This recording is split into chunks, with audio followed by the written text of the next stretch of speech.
We're talking not only one team, but two teams today because our guest pulls double duty here on the Locked On Podcast Network. Tampa Bay Buccaneers and Washington Commanders outlook in 2022 with guest David Harrison coming up right now. You're listening to the Peacock and Williamson NFL Show, your daily podcast on the National Football League, powered by the Locked On Podcast Network. Your team every day.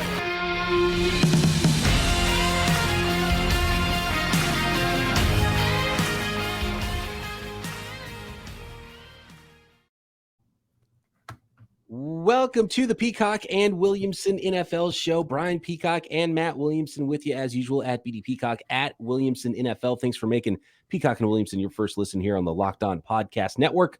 Your team every day. Today's episode is brought to you by BetOnline. BetOnline has you covered this season with more props, odds, and lines than ever before. BetOnline, where the game starts. For those of you on YouTube, might have noticed there's another face on the screen as well. That is at DHarrison82. David Harrison, the host of not only Locked On Commanders, but Locked On Bucks as well. David, appreciate you taking some time out to talk not one, but two teams today.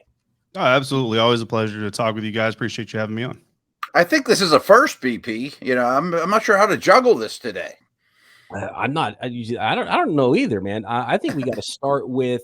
You're going to be our point guard here, BP. Keep us on track. Birthday, Matt, we're going to start with the team with the oldest quarterback first and go with the Tampa Bay Buccaneers, who is one of the few players, Tom Brady, one of the few players left in the NFL that is still older than I am. So I'm rooting for him to go forever. I hope he goes until 50 because, with Breeze going and some of these other older players, there's some kickers around the league that are pretty old as well. I'm rooting for Tom Brady to play forever. I want to start there, David, with those Buccaneers. And, you've seen him up, and we've all watched a lot of Tom Brady over the course of the last 20 years.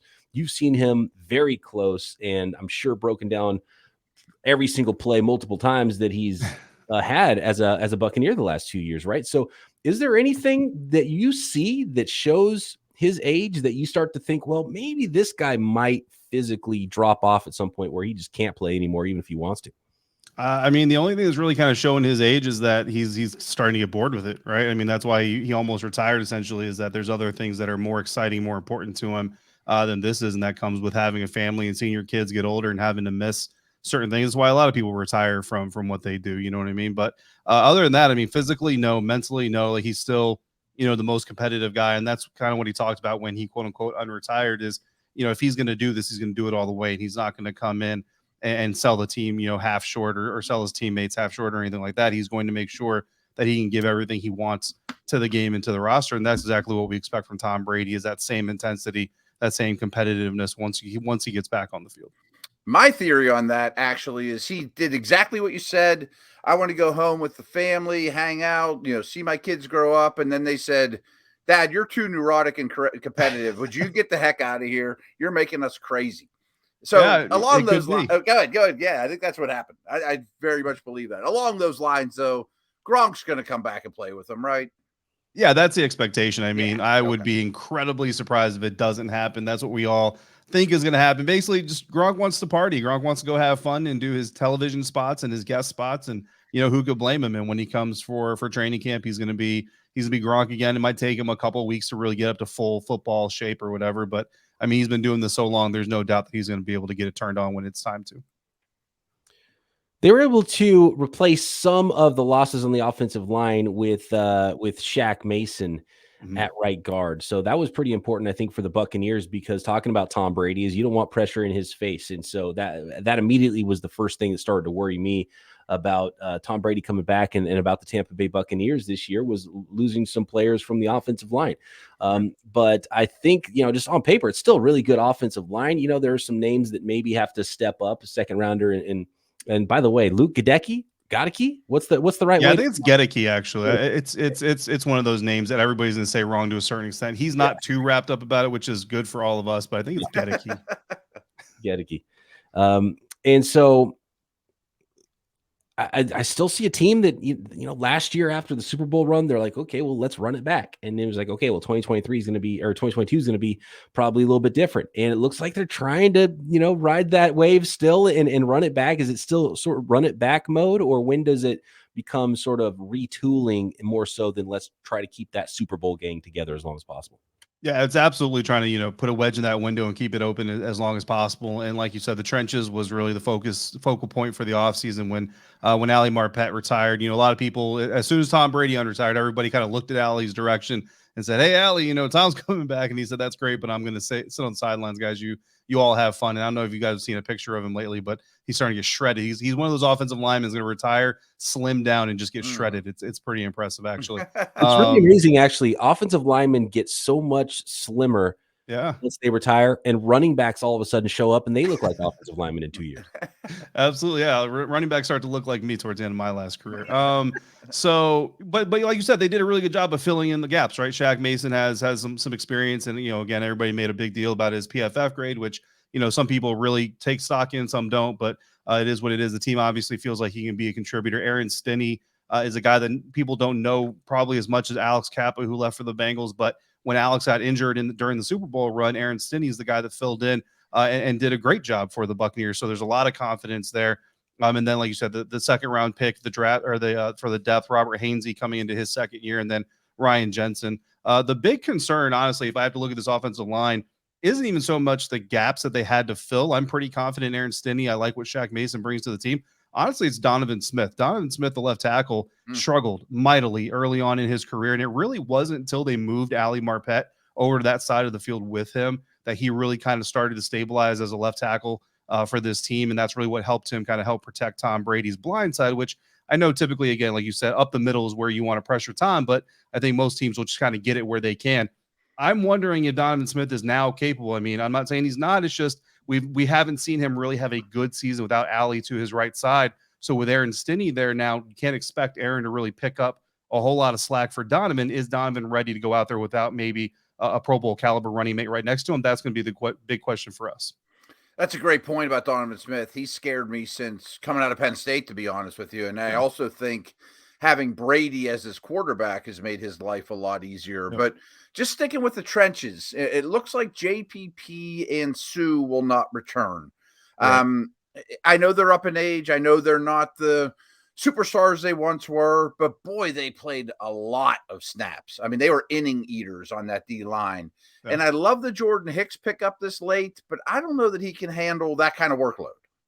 Yeah, JPP is a guy that really from the end of the regular season, I don't know that anybody really expected him to come back. I mean, he's a presence that everybody loves. His energy is amazing and everything. But from a production standpoint, you can just kind of see the more Joe Tryon-Schwenka, the 2021 first-round pick, got on the field, the more you kind of see that his athleticism, even though he doesn't have the experience, the athleticism was really kind of starting to overtake with JPP, and just the health is starting to wane and everything else. And Ndamukong Suh was really the big one. Everybody wanted to see Ndamukong Suh back. I don't think there's a player on the roster in the trenches that didn't want to see Big 93 coming back. The question was essentially always going to be about money. At least that's what it appears to be on the outside. Akeem Hicks signing for essentially the money that everybody expected Sue would probably want, but Akeem did it in a much more team-friendly way than we assume. And Ndamukong Suh probably would want about $9 million guaranteed. Akeem gets about $8-9 million depending on how many games he plays, but a lot of that is deferred in void years. This year he only accounts for a little bit more than $2 million, which essentially leaves the door open for Gronk's new contract. Where are we at on the injury front? Because there was some injuries that were both nagging and some major on the roster last year that I think hurt the Bucs' chances. And most of those players are still back on the roster. So what are we talking about with Godwin and some guys in the secondary? Is there an expectation that everyone's be ready to go week one? Yeah, it looks like everybody's healthy except for Chris Godwin, basically. And you mentioned the big losses down the stretch. Tristan Wirfs was injured during the playoffs, and it was just the most irony in the time, or to get snake bitten by the injury bug, because the offensive line essentially was one of the healthiest units in football leading into the postseason. And then as soon as you get to the postseason, Tristan Wirfs goes down with an ankle injury, and you can almost point to that injury as a major reason why they struggled so much against the Los Angeles Rams. Chris Godwin obviously is a huge piece. Cyril Grayson Jr. actually recently went on the Pewter Report podcast, a local blog site, media site for down in Tampa, and when he was asked who's a guy on the roster that's going to surprise people this year, he actually said Chris Godwin, and he said that he thinks that people are going to be really surprised with how fast Chris comes back from his injury, said he heard. So this isn't, Cyril didn't witness it, but he heard that Chris had actually gotten up to 19 miles per hour running, quote unquote, the other day. So again, that's not cutting, it's not planting, there's no double moves. You know what I mean? It's straight line running. You assume on a treadmill with some sort of support system, but still, the fact that Chris Godwin is running 19 miles per hour in June is very, very promising early on, and he is the biggest piece health wise that the Bucs need to figure out. I will say Russell Gage is a very Tom Brady friendly option, though. I like that pickup. Yeah, absolutely. And Russell, he's a guy, and this is kind of my I call it pessimistic side, maybe a disaster theory side of me. Russell he's missed some snaps in workouts and OTAs because of quote unquote soreness. I mean, again, there's no official injury reports. Obviously, you guys know that. But it's kind of just one of those things. It's kind of a nagging feeling. It's like, okay, let's see. Does he participate in the mandatory mini camps later on? And is it something that bleeds into training camp? The team is saying it won't bleed into training camp, which of course is what you want him to say. But at this point in time, they really don't have to say anything other than that anyway, because again, if Chris can't, even if he comes back early could be early October, and that's earlier than most people expect. But Russell Gage is expected to fill a huge role, like you said, in that kind of AB role. That's what everybody wants to equate it to, right? Is that AB role without the threat of a half naked, somersaulting off the field, amongst other things. Yeah, if everyone stays clothed and healthy, it'll be a good situation. But if not, there's it's kind of a nightmare scenario, I guess. If it's Mike Evans and everybody else, who would be the everybody else? I know there's a lot of fans of Tyler Johnson. He has really made a huge impact, mid-round guy. Then last year, Jalen Darden, sort of a smaller speed guy. Speed guy. Is there anybody else that is like sort of a secret star on offense that could help those guys out if the injury bug continues to bite? I mean, Scotty Miller, possibly. I mean, Green Bay Packers fans know who Scotty Miller is from the NFC Championship game, but he has battled injury pretty much. I mean, even in that time, he was actually banged up and has really battled injury ever since then, and really hasn't been able to leverage his connection with Tom. Tom loves him, and he hasn't really been able to leverage that connection into real world production and development because of those injuries. But all reports out of OTAs and everything say he looks really healthy, probably healthier than he's looked in the last couple of years, and that's incredibly encouraging. Tyler Johnson, came into last year a little overweight. Bruce Arians kind of publicly slammed him for coming in a little bit unfit, unprepared for camp. Took him a little while to kind of really get going. So there are some people that kind of expect him to have a huge bounce back year, but then it's kind of still, did he really learn that lesson? If he did, I mean, he's got all the talent in the world to go ahead and capitalize from those opportunities. And Cyril Grayson, again, talking about Chris Godwin, he's the guy that really started to come on for the Buccaneers in a big stretch during the offseason or during the postseason and late regular season, but then he got hurt himself. So coming back healthy. And then Brashad Perryman, I mean, a lot of people kind of forget what Brashad Perryman did a couple of years ago when Mike Evans was banged up and Chris Godwin was banged up. But Brashad Perryman has a very good track record in this Buccaneers offense, not the Ravens offense, not the Lions offense. Right. This Bucs offense fits Brashad Perryman really well. And I mean, so I like what the Bucs have wide receiver wise. If Chris Godwin can't go, if Russell Gage's injury turns out to be a nagging one, not saying they're the best in the NFC, but I could make the argument they're the best in the NFC South. More to come with David Harrison, the host of Locked On Bucs and Locked On Commanders. We'll talk Washington as well momentarily, but a few more things, especially fantasy related questions I've got for David that pertain to our Locked On Dynasty League as well, with the running back situation with those Buccaneers. But first, I want to let the folks out there know about Blue Nile. If you are looking for that special gift for that special someone in your life, BlueNile.com will help you celebrate all of life's special moments, from creating the custom engagement ring of her dreams to a classic and timeless jewelry piece, all at prices you won't find at a traditional jeweler. And the great thing about BlueNile.com is they will help you with your purchase. When I go make a purchase like this, I always need all kinds of help. And whether it's by phone or by chat, and by the way, 24/7 chat available at BlueNile.com, someone is there to walk you through the process and find that perfect gift for that special someone. Whether you're ready to pop the question or celebrating that milestone moment, or buying something for mom, find something as unique as her with the modern convenience of online shopping at BlueNile.com. Make your moment sparkle with jewelry from Blue Nile, and very special offer. Peacock and Williamson listeners will get $50 off purchases of $500 or more. This is a podcast exclusive, including engagement as well. So use code Locked On. Again, that is code Locked On for that special $50 off. Plus, Every order is insured, ships free, and arrives in discreet packaging that won't give away what's inside. Shop stress-free and find your forever peace. Go to BlueNile.com today.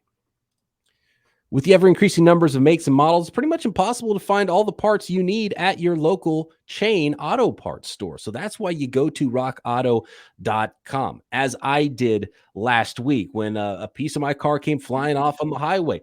I'm not going to go pay 30%, 50%, 100% more for the same part at a local chain store that they probably don't have in stock, and they got to order, and maybe they don't even order the right thing for me. You go to a car dealership, I'm spending hundreds of dollars, labor, everything else. I go to rockauto.com. Thank God they are a sponsor of this podcast, and I knew about rockauto.com because I went, found that fender flare. It was super easy to find. They had an amazing selection, the exact part I needed. It even had the rivets that came with it. I was able to pop off the old one, pop the new one back on, and I was rolling. $40. That's all it costs, $40. I thought I was going to be out hundreds of dollars, but thanks to Rock Auto, that was a much cheaper repair that I didn't even realize I was going to be able to do myself. Rock Auto is a family business serving do-it-yourselfers for over 20 years. Brake parts, tail lamps, motor oil, jumper cables, even new carpet for your interior.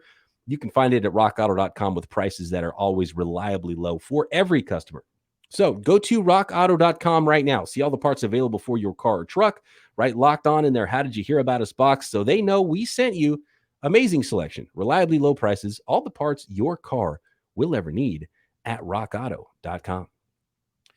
Thanks again, everybody, for making Peacock and Williamson your first listen every day. We have a special favor to ask of you. We've put together a survey so we can learn more about listeners like you and make your favorite Locked On podcast even better. So this is your opportunity to tell us what you like and what you don't about any of your favorite Locked On podcasts. Go to lockedonpodcast.com/survey right now to get started. You could even win one of 10 $100 Ticketmaster gift cards. So again, audience survey, go to lockedonpodcast.com/survey. And thank you very much for your help. I'm sure there won't be any negative comments about Peacock and Williamson or Locked On Buccaneers or Locked On Commanders. I mean, you are a busy man, David, pulling double duty. We'll get to the Commanders in a second, but can you clear up what's going on with the running back position? Because we thought a couple years ago there was a second or third round running back, right, that was drafted, and we thought, okay, well, here's the guy to own probably in dynasty leagues. That didn't really happen. Is it going to happen this time? We got faked out the first time. What's that running back percentage going to look like as far as touches this year? And is the rookie the guy to own long term in those dynasty leagues? Yeah, that's to be determined. I mean, Leonard Fournette is a clear, number one running back there in Tampa and has been really for the last season and a half. He kind of overtook Ronald Jones in the kind of the back half of the 2020 season, regular season into the playoffs with the birth of playoff Lenny, Lombardi Lenny, and all those fun things that we got going on with the Buccaneers. Keyshawn Vaughn, yeah, I mean, he came in, and there was a lot of excitement about him. Obviously, you guys know as well as I do, your third round pick, you're not drafting him to be a fully developmental guy. I mean, obviously he's going to need some development, right? But you're expecting him to be a contributor at some point down the road. Well, this year they go third round, they get Rachaad White out of Arizona State, and kind of wish I was wearing my ASU shirt. I'm an ASU grad, alum of Arizona State there, so I have some bias towards Rachaad. But all bias aside, I mean, the guy looks like a 3-down back. I talked to Herm Edwards shortly after the NFL draft, and he said Captain America, which is what he calls Tom Brady, is going to love Rachaad White, and he's going to bring everything that he wants in him. I think Rachaad White is the guy to own in dynasty leagues, and hopefully Brian doesn't use that against me here pretty soon in the rookie draft that we do. Hey, Williamson might be jumping in on the Locked On Dynasty League as well with one of those open spots. He wants it. There you go. I've told the listeners, and I'm going to tell you both, since you're both in the league, be careful what you wish for. You may not be happy about that in the end when I got all your money. Hey, listen, I came in with a very clear strategy on how to build my dynasty team, and it has not gone well at all. I definitely regret what It's the slow build. It's the slow build. I did go for a little bit of a slow build. It's just a little slower than I expected. But, it's hard to say right now 100%, but I do expect Rachaad White to take over RB2 duties. Giovanni Bernard is still going to get some of his work, I think, as well. But I think Rachaad White is going to come in and prove that he's every bit as advertised and one of these running backs that an NFL team is going to find in the middle, early middle part of the draft and turn into a legitimate contributor. I don't know that, if I get him in our dynasty league, I don't know that I'll be starting him on a regular basis, but definitely a guy to hold on to long-term if you're in that situation. So BP, I don't mean to speak for you, and I know this was going to get confusing, but were you talking about the Washington backfield or the T-Bay backfield? Because they both applied with that question. That's true. I realized that halfway through the question. I was talking about Keyshawn Vaughn and the Buccaneers. Okay. And some of those. I think you're talking about Brian Robinson. But yeah, that's another great question, and Yep. we could definitely turn the page there. How about the Washington backfield? What's that looking like? Who's the guy to own there? And so I don't want to snipe 2 running backs from you in our dynasty draft, in our dynasty rookie draft, but Robinson, is that the guy? Because Gibson's got a lot of fans, and he's got a lot of talent. So I would be surprised. It's a little frustrating though. Yeah, I would be surprised if he took a huge bite of that. But some people think that he will. Yeah, I mean, Antonio Gibson, the greatest thing that happened to Antonio Gibson on a kind of an individual level and his stock, I guess, in the public eye is Taylor Heineke, because Antonio Gibson very quietly helped lead running backs in the National Football League in fumbles and some very critical fumbles down there. I mean, honestly, you can go back to that Los Angeles Chargers game and almost hang that first loss of the season on Antonio Gibson, to be quite honest with you. I love AG. I love what he brings to the field, and I love what we've seen out of OTAs. So far, I'll be back there on Wednesday this week to see even more. J.D. McKissic coming back is huge. Jarrett Patterson still continues to look really good. I'm a little bit concerned the addition of Brian Robinson Jr. is going to kind of hinder his opportunities and develop a little bit. But Brian Robinson Jr. also looks every bit the part of a potential 3-down back moving into the future. I think Washington, if you're looking for like 2022 rookie running back to own for like one season, Brian Robinson, I think, is the better flyer, because I think Washington intends to use a little bit more of a mixture. And once Brian kind of shows a little bit of what he can do, both between the tackles on the perimeter and as a receiver, I think he's going to get a little bit more play than people are expecting right now. Keyshawn Vaughn, I wouldn't draft him at all, to be honest with you. Rachaad White, I still think Leonard Fournette is going to be the guy in Tampa, and between Rashad and between Gio and maybe a little bit of Keyshawn, you're going to get a little bit of burn. So short term, I'd go Brian Robinson. Long term, I'd go Rachaad White. So back to Washington's backfield, David, I'm curious you agree with me, because Gibson is immensely talented, but we can't forget he was much, much more receiver than running back in college. And that wasn't that long ago. And I get the impression that the coaches don't feel like he does the little, hit the correct hole, get 4 when 4 is blocked, and, protection and things like that. And you would think he's an extremely good receiver. And frankly, I think he is. Mm-hmm. I just think he's stuck behind an elite receiving back in McKissic. Yeah, I mean, I like J.D. McKissic as receiver out of the backfield better than I like AG. I agree with you there. And Antonio's pass blocking does have some, leave some things to be desired at times. I think that's another reason they brought in Brian Robinson Jr. But I think another reason is they watched Peyton Barber, walk out the door. They didn't release him. They just didn't re-sign him, and he ends up going elsewhere. It didn't blow the roof off anybody else either. Where I think he ended up with the Raiders for a period of time. But what they did miss last year was kind of that bowling ball-ish type of running back there in certain situations. And there were key situations, again, during some close games. I think back to the Green Bay Packers game, even the Kansas City Chiefs game, that if they can grind out some first downs with more of a power set type of offensive attack, then maybe they can come out with some wins in those games. Brian Robinson will allow them to do that. It'll also take some pressure off of AG as the primary ball carrier, which they think led to some of those injury concerns and led to some of those fumbles, maybe some fatigue. He does get loose with the ball when he gets tired. Sometimes that's something that he continues to work on. But again, those are all reasons, right? If he doesn't continue to develop those are all reasons that Brian Robinson may be able to eat in to some of those snaps. And then, I expect to see some dual back sets this year more than we saw last year. And I think you're going to see AG and Brian Robinson in the backfield together to line up, try to fill that box. And then you move AG either, pre-snap or right after the snap to move the defense a little bit. And sometimes Antonio's going to get the ball. Sometimes Brian's going to get the ball.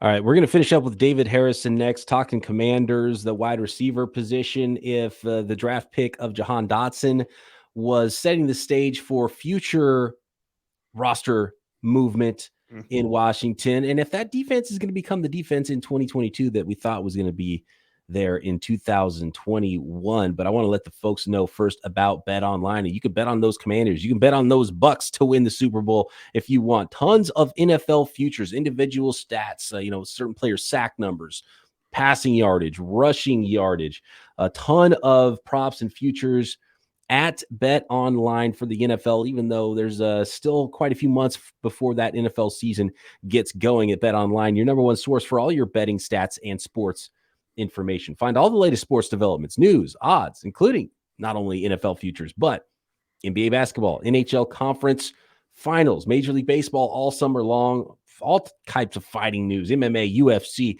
and boxing. BetOnline, your continued source for all that sports wagering, but information as well, live betting, esports, Vegas casino games, and more. So get over to the website today or use your mobile device to learn more about the trends and action at BetOnline, where the game starts. David, was the draft pick of Jahan Dotson, that was an interesting one. Kind of moving down in round one, then drafting Jahan Dotson, was that signifying? This is after, they had a nice little pick, I think, in Diami Brown last year as well. Is there maybe at least the thought that they might not be able to get a deal done with Terry McLaurin, or is this just to go along with Terry McLaurin and try to, have the most dynamic receiving core you can?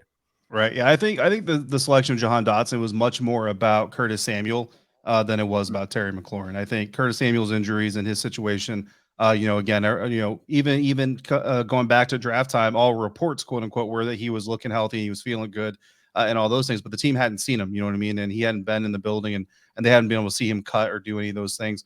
And we kind of talked about this a lot leading up to the draft that, some people take the assumptions, like we think this is what's going to happen on our roster and then draft based off of that. Some kind of look at it and say, here's what we know we have, let's draft based off that. I prefer that method. Draft off of what you know and then move forward from there. And then if you get something you didn't know you had before, that's even better. So for me, when you look at Curtis Samuel, you basically don't have a receiver in Curtis Samuel, because even when he was on the field, very limited, he wasn't really all that healthy and wasn't able to do much. Tight end position, Logan Thomas was essentially a non-factor once he got injured, so you don't have him. So if you kind of look there, and then again, going to the running back position, you don't have that 3-down back. You don't have that guy that can come through in short yardage and impact the passing game. And if you look at what the Washington Commanders did offensively, they addressed every single one of those positions and every single one of those needs. Now that Curtis Samuel looks healthy and looks like he's really bouncing back from that injury, once you get Terry McLaurin signed and you bring him back onto the field, you have a very dynamic unit. Diami Brown, part of it probably was quarterback situation as well, you know what I mean, but didn't really kind of flash as much as you wanted to see during his rookie year, even for a third rounder this year, hoping to see a little bit more out of him. Honestly, he's kind of in a bad situation because everybody's watching Carson, then you're watching Jahan, and then Cole Turner, the rookie out of Nevada, is wowing people on an almost daily basis, as well as John Bates. So he hasn't been able to flash as much during the early part of OTAs, but you guys know there's plenty of time for him to show his growth here in year two. Yeah, very well said. And they have a lot of contingency plans now if the top weapons don't work out at all those positions. But if they do, they have a wealth of talent. And you mentioned the quarterback situation. I think we have to bring up Carson Wentz. I mean, there's hindsight involved here, but do you think they have a little bit of buyer's regret on Wentz when you look at it and say, we gave up 2 third-round picks for, a talented guy, and we know his story. But, again, there's hindsight here, but we're sitting here early June and you could get Baker or Jimmy at much, much less of a cost, Right. Yeah. I mean, potentially, I wouldn't necessarily be surprised if both, Martin Mayhew and Ron Rivera kind of say that they have their guy and they're not paying attention to what else is happening. Now, how much of that you believe and how much of that you buy is kind of, that's kind of going to determine the answer there. But Ron Rivera is he's a man of conviction. You know what I mean? So when he says something, he typically means it. And I can believe that he basically doesn't allow himself to kind of go, what if we had waited a couple weeks? There's nothing to gain by it. Right. Exactly. Yeah. But I know they like what they have in Carson. You know what I mean? He just recently, Coach Rivera just recently compared him to Phillip Rivers back when Coach was in San Diego and Phillip was coming up with the San Diego Chargers. And as far as like intelligence and his ability to understand the playbook and watching them just kind of on the side, they seem to have a very good rapport. I think with Carson Wentz, if you take away some of the personality-driven issues that he's had with some of these reports and some of these teams, and even with Jim Irsay, I think what you're left with from a raw player standpoint is still very solid and definitely an upgrade over anything they had previously. And I would even say, last year there's a lot of excitement surrounding the offense with what Ryan Fitzpatrick might be able to do. I would argue that Carson Wentz is even an upgrade over what maybe Ryan Fitzpatrick could have done. I actually just wrote that for Sports Illustrated. Yeah. So if you look at it from that standpoint, right, then you have an upgrade not only over Taylor, but over what they would have had if they got what they wanted last year as well. So you feel pretty good about that standpoint. Now, the unfortunate part, right, is this isn't Madden. Personalities matter. So if Carson Wentz's personality doesn't mesh with the guys in the building, then that could become a problem. But as of right now, which, very, very early in the process, not even 10 full practices into it, they seem to be getting along pretty well. I love that they took a shot on Howell too. I know it was late. It Yes. probably will never turn into anything, but it might. Yeah, no, I love Sam Howell. From a value standpoint, like you said, 5th-round draft pick. I talked to Coach Longo out of North Carolina. He's stumped as to why Sam even lasted past the second round. All these other things in the work ethic, but Sam is out there and he's ripping the ball. I mean, honestly, and again, I hate to say, it's not a shot at Taylor. It just kind of is what it is. You can see the arm talent difference between Carson and Taylor very obviously, and you can see the arm talent difference between Sam and Taylor as well. So once Sam has an opportunity, learn the playbook, get some real world snaps. Even if they're just camp or preseason snaps, I think you're going to see that there is some potential there. Even if he's, never the Super Bowl winning starter in the NFL, I think he has the potential to have a very solid career. Yeah, at that point in the 5th round, you're going to take a flyer on Sam Howell. It's a fantastic fit there. Where is Chase Young now in his development going into year 3? And with all the talent that the Washington football team has up front, all those first rounders, 4 straight years, you got Allen and Payne and Sweat and Young, first round linebacker in Jamin Davis back there as well. Some talent on the back end, although that might be where things could falter. But maybe, I don't know, David, maybe you like the secondary more than I do. Is this defense finally going to be that defense we thought was going to show up and be potentially a powerhouse last year? I don't know that the defense is going to reach like top 5 levels of NFL defenses. I think that's where a lot of people kind of expected them to go. I was kind of on the side. I kind of felt like that was a little bit overshot, right? I was kind of more of like a top 15 guy, like be a top 15 defense. And I think that was more realistic. And I think this year, for me, that's going to be kind of the same expectations, is try to get to where you can sniff what everybody thought you were last year. And like you said, getting Chase Young back on the field is going to be a big part of that. But Fedarian Mathis, the 2nd-round pick out of Alabama, I'll tell you what, guys, I mean, and I'm not a scout, you know what I mean? I'm not even a former scout. Like, I didn't do a whole lot of tape study on Fedarian Mathis. And of course, by that, I mean YouTube study on Fedarian Mathis. But what I did know about him and what I read from those who do the scouting stuff in the NFL world is run stuffer, right? I basically expected a big block eater, space eater, run stuffing type of guy. That dude moves a lot better than I expected him to. And I almost wonder, I mean, again, right now, no pads, but he's getting through the line. He's getting around people. He's getting over people.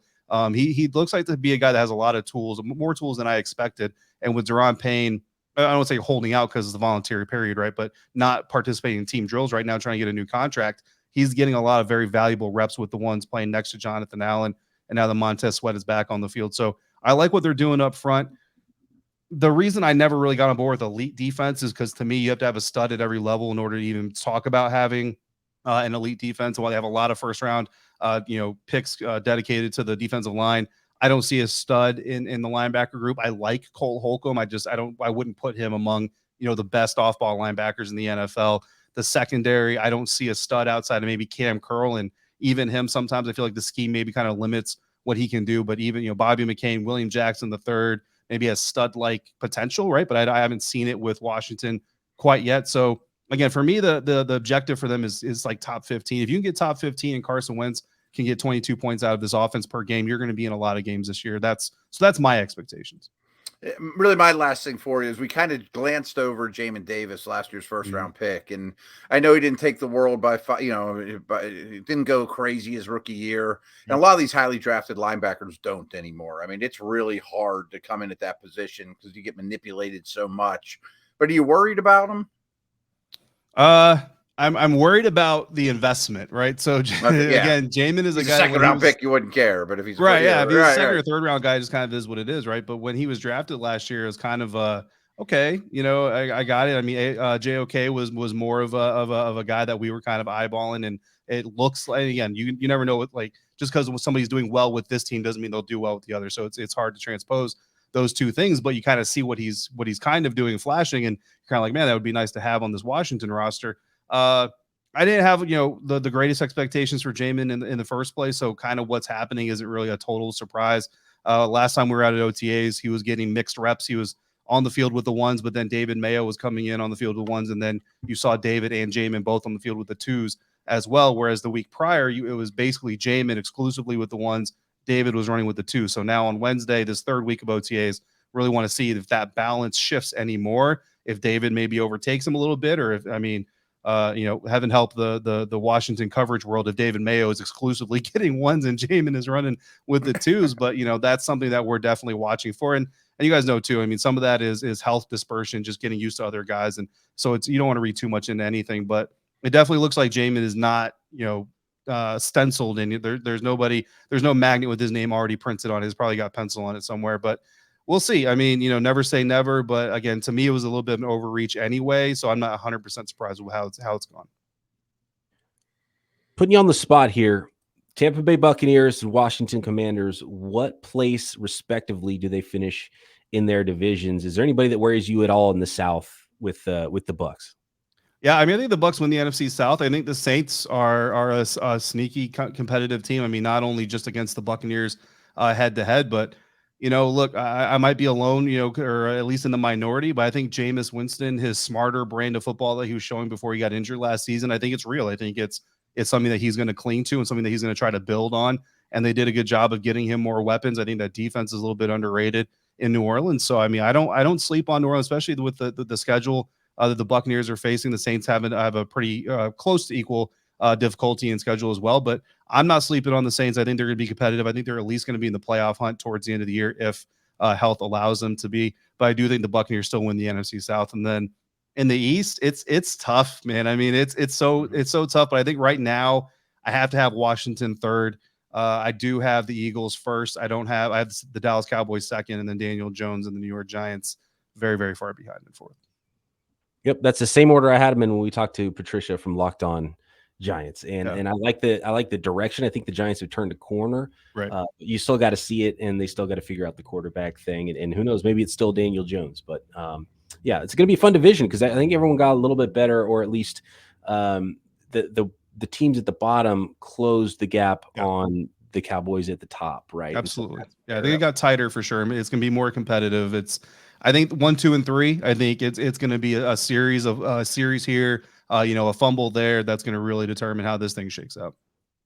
Absolutely. Good stuff. That is David Harrison. You can find him on Twitter at dharrison82. Find him writing about the Bucs. Find him writing about Washington. And, of course, find him podcasting about both of those teams right here on the Locked On Podcast Network. David, appreciate the time today. Appreciate you guys. Thanks, everybody, for making Peacock and Williamson your first listen. Back tomorrow right here, Peacock and Williamson.